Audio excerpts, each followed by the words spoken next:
Step 1, wake up early, gonna rise with the sun. Step 2, get some good, some food in you. Step 3, think real hard about what you wanna be. Step 4, everybody just do your thing. Wake up, today's gonna be a good day. Wake up, today's gonna be a good day. Wake up, today's gonna be a good day. Wake up, today's gonna be a good day. Wake up, today's gonna be a good day. Wake up, today's gonna be a good day. Hey Crusaders, Daryl here. So today I'm going to talk about my rooftop tent, which I recently acquired from a friend, and it is from Inspired Overland. So let's get into a little specifics before we go ahead and pop it up.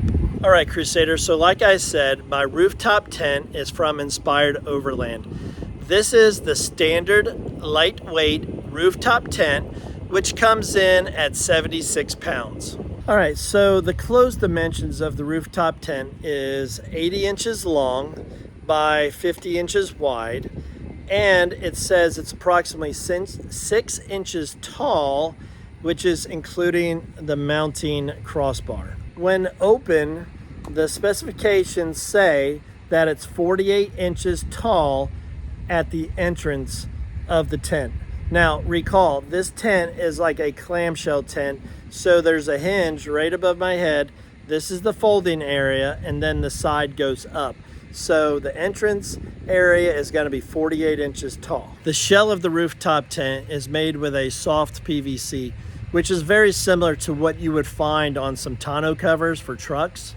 And it also has gas struts to assist with the opening of the rooftop tent. The mounting base of the rooftop tent is 2 aluminum T-tracks with stainless steel hardware. Once I open the tent up, we'll talk about the interior specifications, but it does say that it has a capacity to hold 500 pounds. So here is a closer look at it.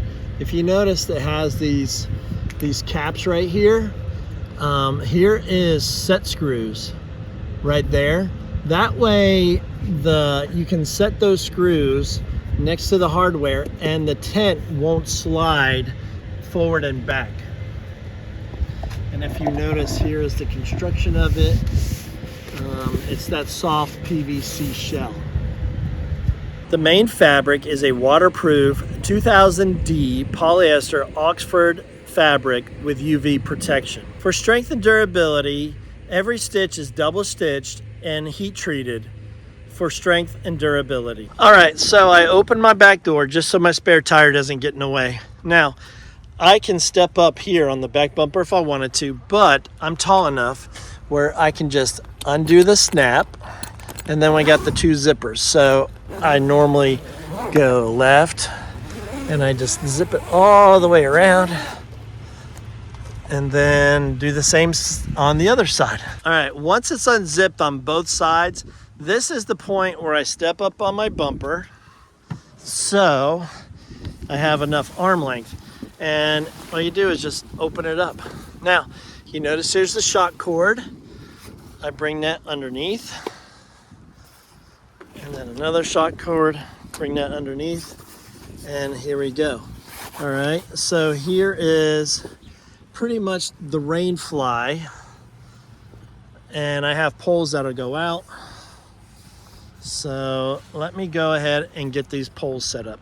All right, so for the rain fly, these poles come in this nice little bag, and what I do is I hook the hook through the eyelet, and then there's holes on the frame that these go into. All right, so you notice it has nice little bag. They slide out, and then just hook it, and then I'll show you where the holes are, and then that's it. So there's that. Okay, and this is what it looks like. All right, so this is what it looks like.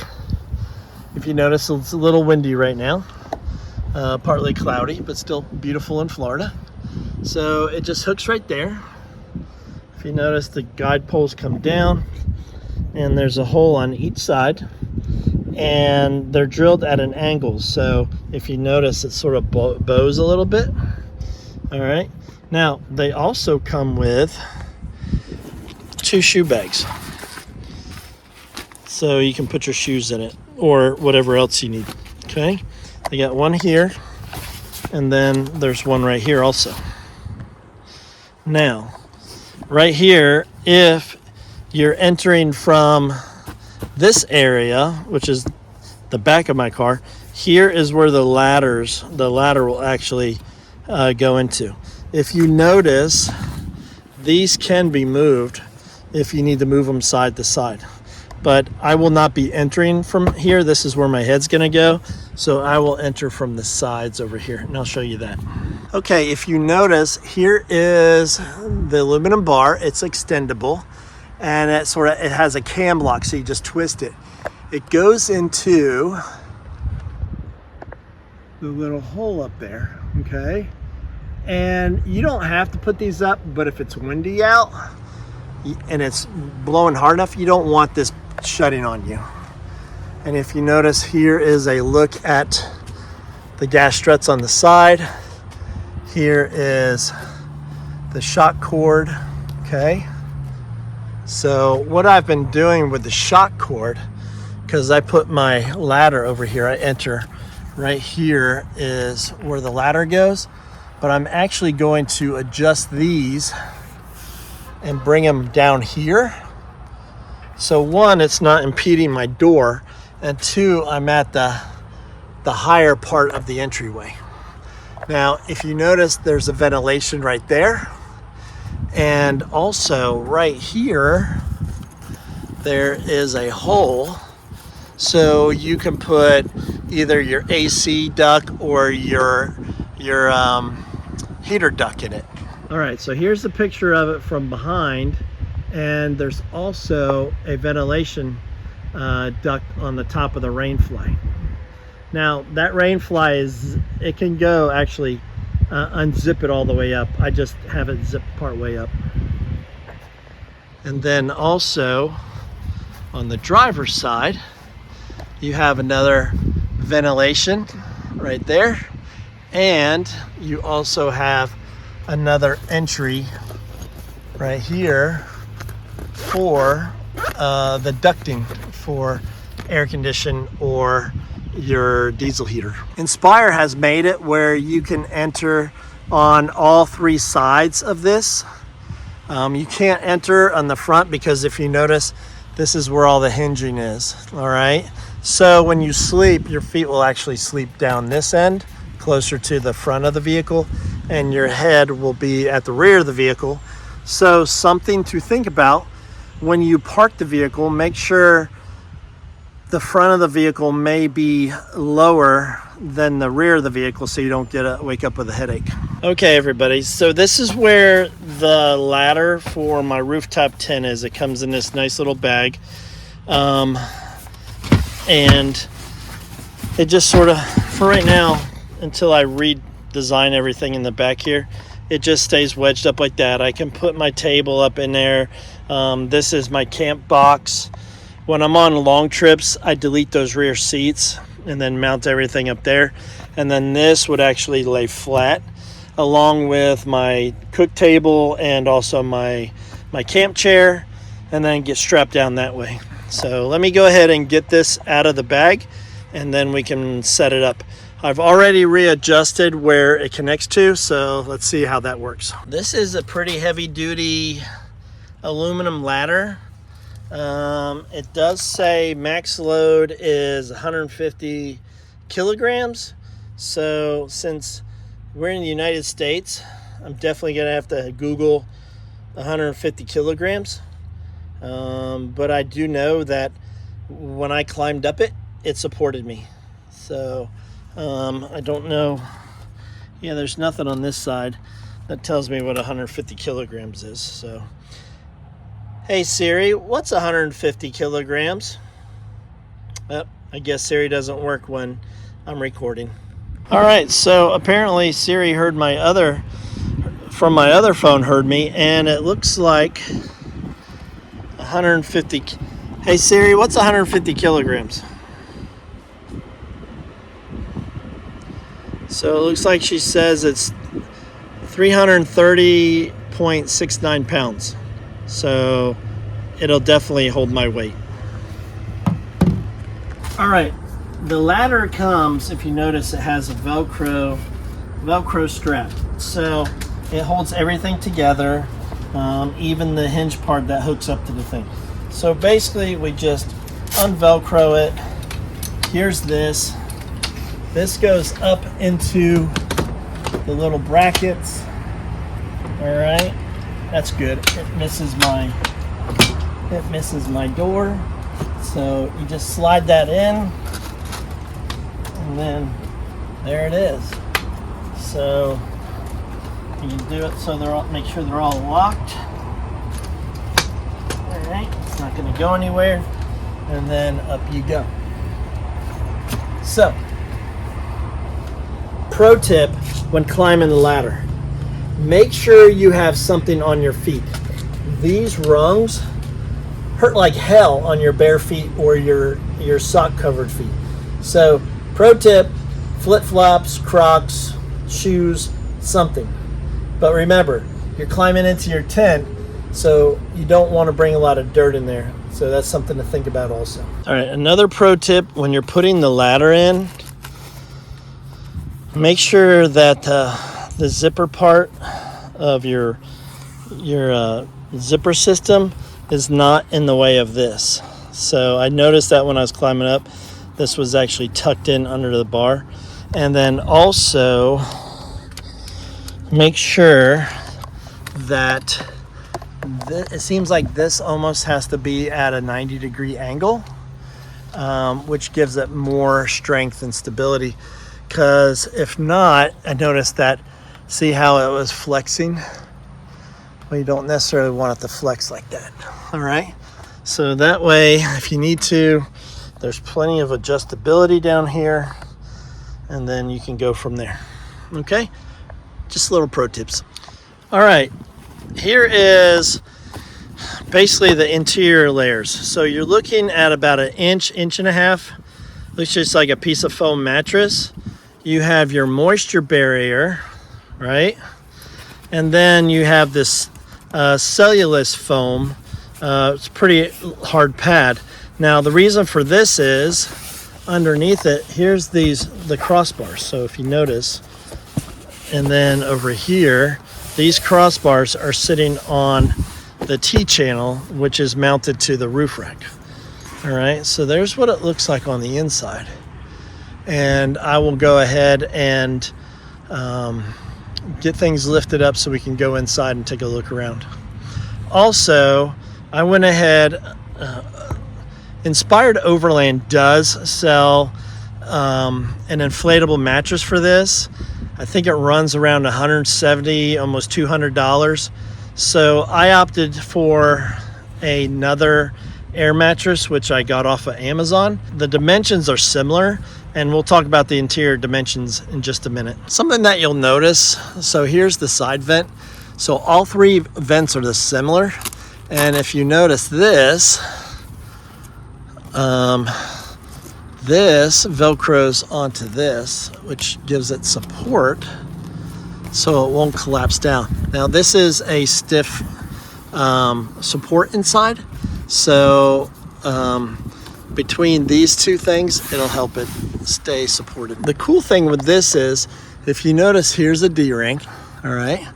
So you can actually roll this up separate from the mesh, and up in here, you have another little T on elastic, and then you have another eyelet on elastic.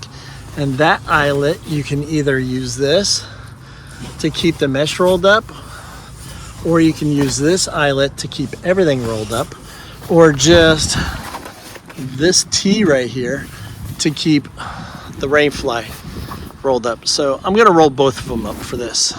All right, so if you notice, I have the outer cover rolled back, and here's what I'm talking about, where it has these in here, and then it secures on this. So you can still have the mesh and you get nice airflow at nighttime if you sleep this way. All right guys, so on the interior, like I said, it has the 1.5 inch like memory foam type material with a cover. It has these large pockets, which are just on shock cords. I sort of wish they're a little more substantial. And then they have another pocket up here. All right. You also have this right here, which I'm not quite sure what that's for. I don't know if you can see it right here. There's a ring. So, and they got pockets here. And then you can see all the rings and everything that it attaches to roll it up. What I did find was when I slept in it the other day, I either clipped to that right there, which is some type of loop sewn in, and then or I hung my fans from that. So that would be, if there was something that I could hang my fan in, that would be nice.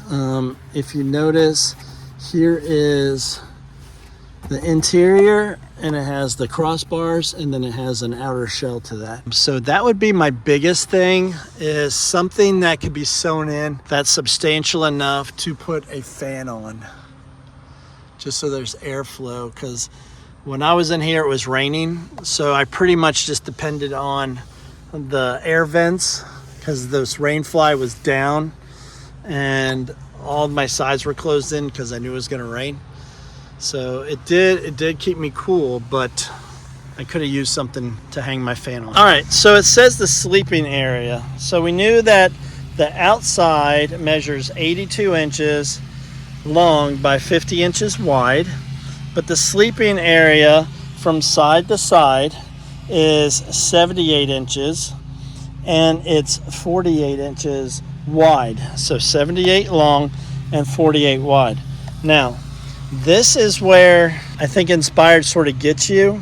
If you want something more comfortable than this 1.5 inches, which I don't really know how comfortable it is, because I was not going to sleep on it just with this, because I'm older. Maybe some of you younger people, it'll be fine. But I put an air mattress in, and the air mattress is just a little too long and a little too wide. So now I found a new air mattress on Amazon from a company called Klymit. All right, guys, so here is the air mattress I bought. If you notice, it says Klymit, K-L-Y-M-I-T. It's an insulated double V. It says heat retaining, packable sleeping pad for 2 adults. Now, I'm gonna do a more in-depth video on this, but this ran me right around $100, I believe it was, from Amazon. I'll put the link in the description, and then when I do a more substantial video on this, I'll put the link also. If you notice, it comes in this neat little bag. Almost looks like a dry bag, but I don't believe it is a dry bag. But if you look at the bottom, here is a little vent hole. So if your mattress does happen to get moisture or whatever it is, you notice that if you stand it upright or even hang it, it'll drain out. So that's something cool. So let me go ahead and get this set up. And the pump I'm going to be using is just an inexpensive little Intrex pump. And this pump, actually, you have to have a power source for it. It is a little noisy, but it does the job for the air mattresses. And I have this little power station that I'm going to plug it into. It's just a solar rechargeable, some cheapie off Amazon. Usually I use my Anchor Powerhouse 95, but it's somewhere else in the house, and I'm trying to get this video done, so I'm just going to use this. All right. So by the specifications of the air mattress, it's supposed to fit in here, but we'll see once I get fully inflated. I'm hoping this will inflate more to make it a little taller and actually make it a little more narrow. So we'll see what happens. Let me go ahead and try and stretch that out over there. All right, so now that I put the air mattress in, and by all accounts, this is gonna be perfect. Now, what I do wish this air mattress had was some type of velour cover, but what I'm gonna do is I'm just gonna throw some type of like a blanket or something over top of it. That way I don't feel like I'm sticking to the plastic through the sheet, and I think everything will be fine. But this is like the perfect width and the perfect length. So I would like to see if the good folks over at Inspired Overland would want to collaborate and compare their mattress to this mattress.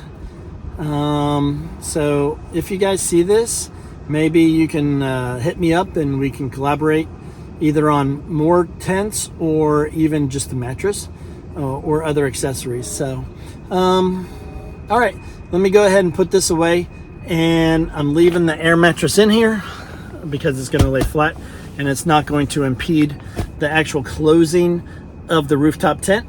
And then we just do everything in reverse of how we set it up. All right, Crusaders, so there you have it. There is an overview and some specifications of my Inspired lightweight rooftop tent that's coming in at 76 pounds. Remember, it has a capacity of 500 pounds, and the ladder also holds 330 pounds. So I hope you enjoyed what you saw. And don't forget, they also have come out with a carbon fiber shell, which is their XL model, and that comes in at 86 pounds. So maybe in the future, I'll be able to get my hands on one of those and test that out. So remember, it's inspiredoverland.com. Also, I want you to come to the SAVE Expo, or I should just say the Southeast Adventure Vehicle Expo. So it's SAVE in Stark, Florida, which is going to be at the Firm. It's a racetrack attached to the airport there, and Keystone Heights. And come and see me at the Content Creators Corner. That's where I'll be with, I believe, 24 other content creators from YouTube, Instagram, other social media platforms. And I'll also be making appearances over at the Florida Adventure Trail booth, helping out my buddy John Berkmeyer. So make sure you come out to Southeast Adventure Vehicle Expo, or SAVE, and it's February 28th to March 2nd.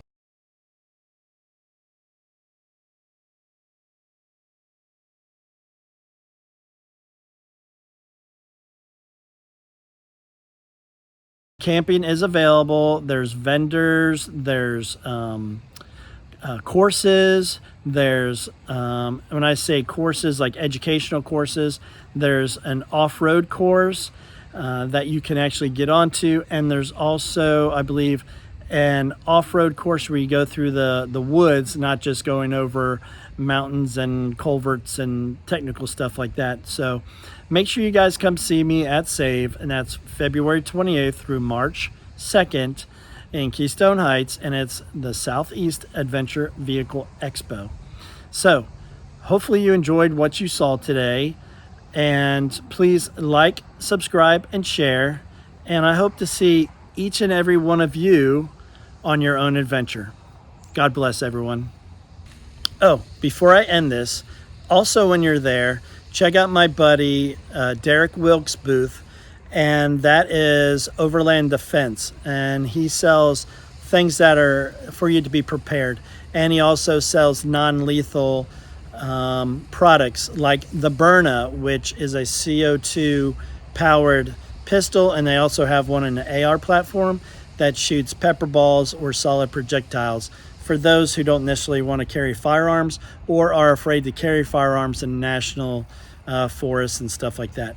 So also, my buddies from Big 5 Overland are also coming to SAVE. So make sure you check out Big 5 Overland, and they do my, or the GMRS antennas. So excellent piece of kit, so make sure you check them out. Hey, one more person I want to lift up is Drew with, it's called Escaping Reality Adventure Company. So Drew with Escaping Reality Adventure Company.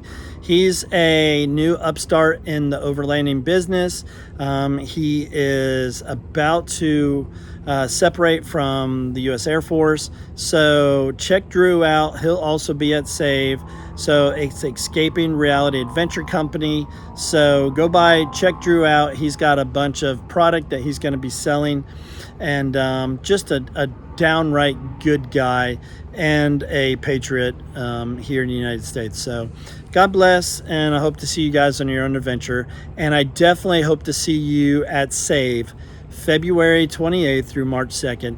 Come check me out, and or you don't need to check me out because I'm just an old dad bod, unless you're into that kind of thing. But come see me, talk to me, and I'd like to get to know you a little bit better. All right? Step 1. God bless Wake y'all. up, brother, gonna rise with the sun. Step 2. Get some food in you. Step 3. Think real hard about what you wanna be. Step 4. Everybody just do your thing. Wake up, today's gonna be a good day. Wake up, today's gonna be a good day. Wake up, today's gonna be a good day. Wake up, today's gonna be a good day. Wake up, today's gonna be a good day. Wake up, today's gonna be a